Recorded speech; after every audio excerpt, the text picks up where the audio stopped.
Hey, what's up everyone? This is Derek with NerdDie, and in this video we're going to talk about the difference between OBS Studio and OBS Classic. If you've ever streamed before, you may have already used OBS Classic, the original version of OBS. But if you're new to streaming, you can actually skip this video and move on to installing OBS Studio. Let's get right into it. So for this video, I have OBS Studio in its dark theme, which is currently on the left side of my screen, and OBS Classic in a lighter theme, currently on the right.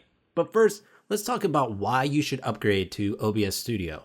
OBS Studio has its code rewritten from the ground up, and this means a couple of things. The first is that it should perform better on your current system.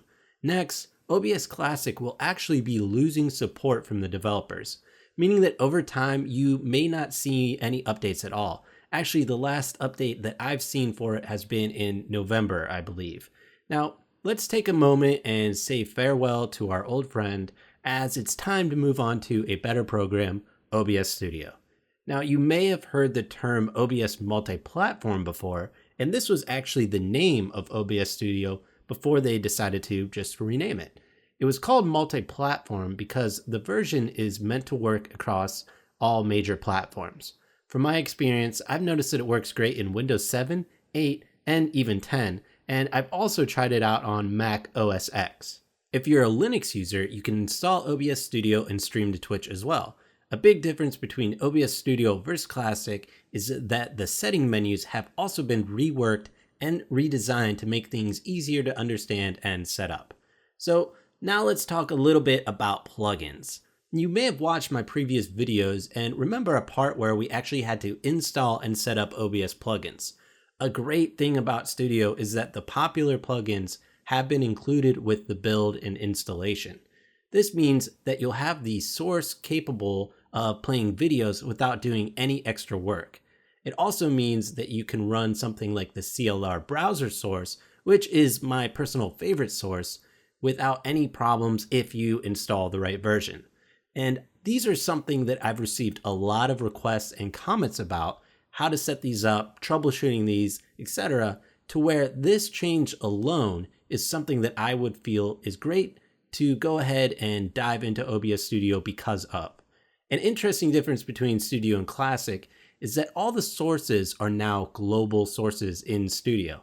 This means that the sources are running at all times and are usable across all different scenes. In the Classic version, you would actually have to specify which sources would become global.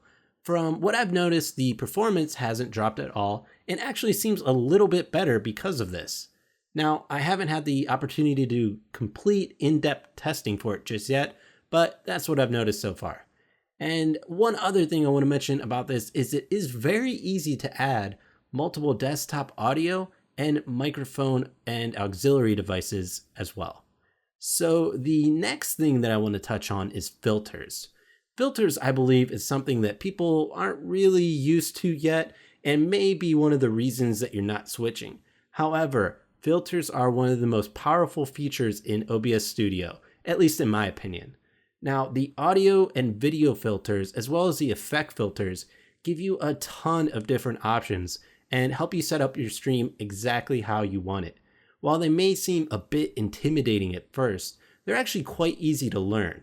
I'll make sure to walk you through how to properly use them so that your stream can stand out from any other stream. Let's move on to transitions. This is something that I felt was always missing from OBS Classic, and I was hoping that they would add it in officially, but it just never seemed to get there. The good news is that Studio has built-in transitions. At the time of this video, there are only a couple available, but I do believe in the near future we'll see some more added. Last but certainly not least is Studio Mode. If I had to compare OBS Studio to Classic, one of the biggest things I'd tell you is that OBS Studio is designed with higher quality production in mind. Studio Mode gives you the capability of setting up and making changes to your scenes in a behind-the-scenes sort of fashion. Once your changes to the scene are looking how you'd like them to look, you can hit a button and have your scene pushed live. Basically, you can make live updates without your viewers knowing what's going on. While this feature might not be as advanced as similar programs in the streaming world, it's certainly a major update for OBS and a great step in the right direction. At the time of this video, not every single feature from OBS Classic is available in OBS Studio. However, I have noticed that Studio is being updated very frequently. So now's the proper time to switch, and in our next video, we're going to download, install, and set up profiles for OBS Studio. If you like this video, make sure to give it a like, and if you have any questions or any opinions about Studio vs Classic, make sure to leave them in the comments below. And if you really like the video, make sure to subscribe for more great streaming and video game related content from Nerd or Die. Thanks for watching.